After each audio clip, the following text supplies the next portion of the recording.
அனைவருக்கும் வணக்கம். தனுசு ராசிக்காரர்களுக்கு சனி பெயர்ச்சி காரணமாக எப்பேற்பட்ட மாறுதல் ஏற்பட போகிறது? ஏழரை சனி, ஜென்ம சனி, அஷ்டம சனி, கண்டச்சனி எந்தெந்த ராசிக்காரர்களுக்கு முடிவடைகிறது, எந்தெந்த ராசிக்காரர்களுக்கு துவங்குகிறது? சனி பெயர்ச்சி காரணமாக அமோகமான நன்மைகளை பெறும் ராசிகளாக எந்தெந்த ராசிகள் அமைய போகின்றன? சனி பெயர்ச்சி காரணமாக அதிக சிரமங்களை சந்திக்கக்கூடிய ராசிகளாக எவையெல்லாம் அமைய போகின்றன என்பதை ஆராய்ந்து பார்க்கும் போது, இந்த சனி பெயர்ச்சியில் தனுசு ராசிக்காரர்களுக்கு ராசியின் அதிபதியான குருவின் ஆட்சி வீட்டில் சுகஸ்தானத்தில் சனி அமர்கிறார். அது சற்று உறுதியாகவே சாதகமற்ற அமைப்பு என்று பார்க்கப்பட்டாலும் மிகப்பெரிய அளவிலான நெருக்கடிகளையோ சிக்கல்களையோ நிச்சயமாக ஏற்படுத்தி விடாது. ஆனால் தவறான பழக்கங்களும் தடுமாறி செல்லக்கூடிய ஒரு சூழலும் உண்டு. எனவே கூடுதல் கவனத்துடன் இருந்தால் அந்த சிரமங்களையும் தடுமாற்றங்களையும் தவிர்த்து நல்ல முன்னேற்றத்தை நிச்சயமாக சந்திக்கக்கூடிய நல்ல வாய்ப்பும் சந்தர்ப்பமும் உங்களை தேடி வரும் என்பதில் சந்தேகமே இல்லை. அது மட்டுமல்லாது எந்தெந்த ராசிக்காரர்களுக்கு அமோகமான நன்மையை ஏற்படுத்தி கொடுக்க போகிறார், எந்தெந்த ராசிக்காரர்களுக்கு அதிக சிரமத்தை ஏற்படுத்த போகிறார் என்பதை சற்று பார்க்கும் போது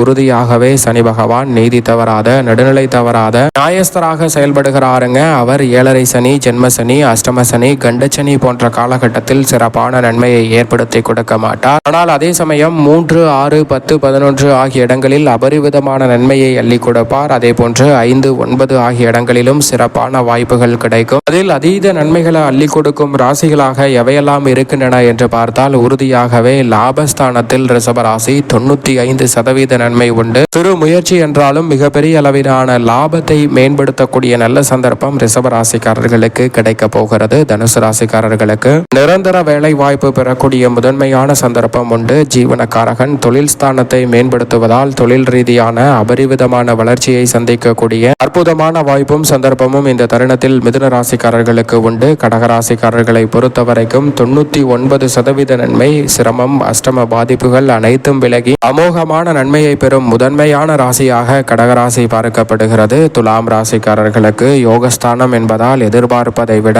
அமோகமான யோக வாய்ப்புகளும் அதிரடியான வளர்ச்சியும் துலாம் ராசிக்காரர்களுக்கு உண்டு. அதே போன்று விருச்சக ராசிக்காரர்களுக்கு பஞ்சமஸ்தானம் என்பதால் பல வகையில் நன்மையும் வளர்ச்சியும் நிறைவாக கிடைப்பதால் 90% நன்மையை எதிர்பார்க்கலாம். மகர ராசிக்காரர்களுக்கு 95% நன்மை, ஏழரை சனி முழுமையாக நிவர்த்தி அடையக்கூடிய இந்த வேளையில் கிடைக்க இருக்கிறது. இப்படி இந்த 6 ராசிக்காரர்களுக்கு அமோகமான நன்மையை அள்ளி கொடுக்கிறாருங்க சனி பகவான். அதே சமயம் மற்ற 6 ராசிக்காரர்களுக்கு சிரமத்தை ஏற்படுத்தக்கூடிய வகையில் மிகவும் சிரமத்தை ஏற்படுத்தக்கூடிய ராசியாக பார்க்கப்படுவது சிம்மத்திற்கு அஷ்டமமாகவும் மீனத்திற்கு ஜென்மமாகவும் இருக்கிறார். எனவே ஜென்ம ராசியில் மீன ராசிக்காரர்களுக்கு இருப்பதால் பொருளாதார நெருக்கடிகள் உண்டு. சிம்ம ராசிக்காரர்களுக்கு அஷ்டமத்தில் இருப்பதால் சுபகாரிய தடை, பாதியிலே பல பணிகள் நிறுத்தல் போன்ற பல சிரமங்களை அதிகமாக சந்திக்கக்கூடிய சூழல் சிம்மராசிக்காரர்களுக்கு உண்டு. சிம்மராசியும் மீனராசியும் மிகவும் அதிக கவனத்துடன் செயல்பட வேண்டும். அதே போன்று மேசராசி ஏழரை சனி துவங்குவதால் இனி படிப்படியாக பிரச்சனை அதிகரிக்கலாம். எனவே தற்போதிலிருந்தே கூடுதல் கவனம் தேவை. 50% நன்மை மட்டுமே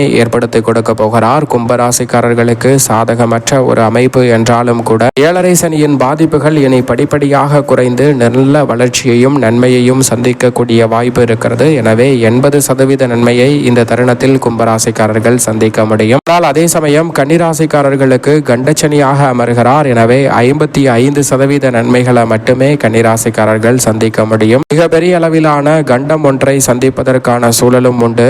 கவனத்துடன் இருக்க வேண்டிய தருணமாக பார்க்கப்படுகிறது. இது மட்டுமல்லாது இந்த தருணத்தில் தனுசு ராசிக்காரர்களுக்கு சுகஸ்தான சனி துவங்குகிறது. சனி சுகஸ்தானமாகிய 4 அமர்கிறாருங்க. ராசியின் அதிபதியான குருவின் வீட்டில் அமர்வதால் பெரிய அளவுல பிரச்சனை இல்லை என்றாலும் சற்று கூடுதல் கவனமும் விழிப்புணர்வும் மிக முக்கியமாக தேவைப்படக்கூடிய ஒரு அமைப்பாக தான் பார்க்கப்படுகிறது. ஏனென்றால் தவறான பழக்கங்கள் தனுசு ராசிக்காரர்களுக்கு அதிகரிக்கலாம். தடுமாறி செல்லக்கூடிய ஒரு சந்தர்ப்பமும் அர்த்தாஷ்டக சனி காரணமாக அமைவதற்கான சாத்தியக்கூறுகள் உண்டு. அது மட்டுமல்லாது நேர்மறையாக எண்ணும் போது நடைபெறுகிறதோ இல்லையோ எதிர்மறையான சிந்தனை அப்படியே நடைபெறுவதற்கான சாத்தியக்கூறுகள் உண்டு. எனவே கூடுதல் கவனத்துடன் நிச்சயமாக இருக்க வேண்டும். அர்த்தாஷ்டக சனி என்றாலே சில சிக்கல்களும் சவால்களும் உடல் ரீதியாக சந்திக்கக்கூடிய சந்தர்ப்பம் உண்டு. எனவே உடல் நலத்தில் கூடுதல் கவனம் நிச்சயமாக இந்த தருணத்தில் தேவைப்படுகிறது. தன ரீதியாக பெரிய அளவிலான பிரச்சனை இல்லை என்றாலும் குடும்ப ரீதியாக சில சங்கடங்களை சந்திக்கக்கூடிய சூழல் உருவாகலாம். எனவே கவனத்துடன் இருப்பது நல்லதாக பார்க்கப்படுகிறது. அதே சமயம் தசாபுத்திகள் வலுவாக இருப்பின் பெரிய அளவில் சிக்கல்களிலோ சிரமங்களிலோ மாட்டிக்கொள்ளாமல் நன்மையை நிறைவாக சந்திக்கக்கூடிய சந்தர்ப்பம் உறுதியாகவே தனுசு ராசிக்காரர்களாகிய உங்களை தேடி வருகிறது என்பதில் சந்தேகமே இல்லை. அது மட்டுமல்லாது பிறரால் ஏற்பட்ட பிரச்சனைகள் அனைத்திற்கும் நல்ல தீர்வு கிடைக்கும். சூழ்நிலைக்கு ஏற்றவாறு பல சிரமங்களை முழுமையாக களைந்து முன்னேற்றம் நிறைந்த ஒரு தருணமாக மாற்றிக்கொள்ளக்கூடிய சந்தர்ப்பம் இந்த தருணத்தில் நிச்சயமாக உண்டு. அதே சமயம் எதற்கெடுத்தாலும் படபடப்புடன் செய்யாமல் நிதானத்துடன் பல பணிகளை செய்து முடிக்க வேண்டும். கவனத்துடனும் விழிப்புணர்வுடனும் செயல்பட்டால் பல பிரச்சனைகளில் மாட்டிக்கொள்ளாமலே சிறப்பாக வெளிவருவதற்கான நல்ல வாய்ப்பும் சந்தர்ப்பமும் நிச்சயமாக உண்டு. உத்தியோகத்தில் பணி மாறுதல் இடமாறுதல் போன்றவை ஏற்படலாம். ஆனால் மிக சிறப்பான முன்னேற்றம் நிறைந்தவையாக அமையக்கூடிய சந்தர்ப்பத்தை நிச்சயமாக ஏற்படுத்தி கொடுக்கும். திடீரென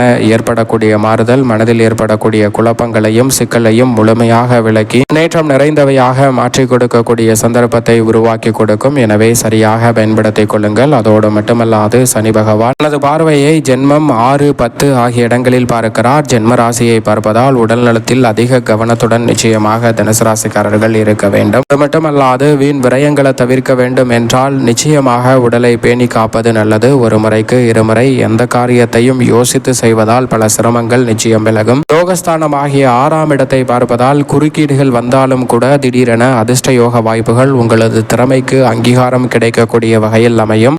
மிக பெரிய அளவில் பலன் கிடைக்கிறதோ இல்லையோ பெரிய அளவில் சிக்கல்களை சந்திக்க இயலாத ஒரு சூழலை சனியின் 6ஆம் பார்வை நிச்சயமாக உறுதிப்படுத்தி கொடுக்கிறது. கடனை அடைக்கக்கூடிய முயற்சியில் இந்த தருணத்தில் வெற்றி கிடைப்பதற்கான நல்ல சந்தர்ப்பம் உண்டு. ஒரு கடனை அடைக்க இன்னொரு கடன், இன்னொரு கடனை அடைக்க இன்னொரு கடன் என சங்கிலி தொடர்போல் நீண்டு கொண்டிருந்த கடன் சார்ந்த பிரச்சனைகளுக்கு நல்ல தீர்வு கிடைக்கும் ஒரு தருணமாக மாற்றி கொடுக்கிறாருங்க சனி பகவான். அதோடு மட்டுமல்லாது இந்த தருணத்தில் 10ஆம் இடமான தொழில் ஸ்தானத்தை வலுவாக பார்க்கிறார். எனவே புதிய தொழில் துவங்குதல், தொழிலை மேம்படுத்துதல் போன்ற பணிகள் நிச்சயமாக சாதகமாக அமையும். சில சிக்கல்களை சந்தித்தாலும் கூட உங்களது இலக்குகளை அடையக்கூடிய வகையில் தொழில் ரீதியாக சிறப்பான வாய்ப்பை இந்த தருணத்தில் மேம்படுத்தி கொடுக்கிறாருங்க சனி பகவான். சரியாக பயன்படுத்தி கொள்ளுங்கள். சில பிரச்சனைகள் ஏற்பட்டாலும் சிறப்பான வெற்றி வாய்ப்பு தடையில்லாமல் தொழில் ரீதியாக சந்திக்கக்கூடிய நல்ல சந்தர்ப்பம் நிச்சயமாக உண்டு. எனவே தனுசு ராசிக்காரர்கள் தவறவிடாமல் பயன்படுத்திக் கொள்ளுங்கள். பெண்மணிகளின் நலனை பேணி காக்கக்கூடிய குரு பகவானும் இந்த காலகட்டத்தில் உச்சம் பெற்று வலம் வரப் போகிறார். எனவே பெண்மணிகளுக்கு உடல்நல ஆரோக்கிய தொல்லைகள் அதிகரிக்கலாம். சற்று கவனத்துடன் இருங்கள். ஆனால் குரு உச்சம் பெறுவதால் தடை தாமதங்கள் நிச்சயமாக கட்டுக்குள் இருக்கும். ஆனால் அவர் அஷ்டமத்தில் உச்சம் பெறுவதால் உடல் நலத்தில் கவனம் தேவை. 4இல் சனியும் 8இல் குருவும் இருப்பதால் சில பணிகளை திருப்திகரமாக செய்து முடிக்க முடியாத சூழல் இருக்கும். எனவே கூடுதல் கவனத்துடனும் விழிப்புணர்வுடனும் இருந்தால் அந்த பிரச்சனைகளை களைந்து முன்னேற்றம் நிறைந்த ஒரு தருணமாக உறுதியாகவே மாற்றிக்கொள்ளக்கூடிய நல்ல சந்தர்ப்பம் பெண்மணிகளுக்கு உண்டு. எதை செய்தாலும் அதை மன அமைதியுடன் மனதில் போராட்டத்தை ஏற்படுத்திக் கொள்ளாமல் செய்வது நல்லதாக பார்க்கப்படுகிறது. சரியாக இந்த தருணத்தை பயன்படுத்திக் கொள்ளுங்கள். மேலும் இந்த தருணத்தை சாதகமாக மாற்றிக்கொள்ள நிச்சயமாக தனுசு ராசிக்காரர்கள் இந்த வேளையில் சனி பெயர்ச்சி துவங்கியவுடன் உறுதியாகவே ஒருமுறை திருநள்ளாறு சென்று சனீஸ்வர பகவானை தரிசித்து வாருங்கள். உங்களுடைய வாழ்வில் இருக்கக்கூடிய பிரச்சனைகளும் சிரமங்களும் முழுமையாக விலகி முன்னேற்றமும் வளர்ச்சியும் நிறைவாக கிடைக்கக்கூடிய முதன்மையான வாய்ப்பும் சந்தர்ப்பமும் தனுசு ராசிக்காரர்கள் ஆகிய உங்களை தேடி நிச்சயமாக வரும் என்பதில் சந்தேகமே இல்லை.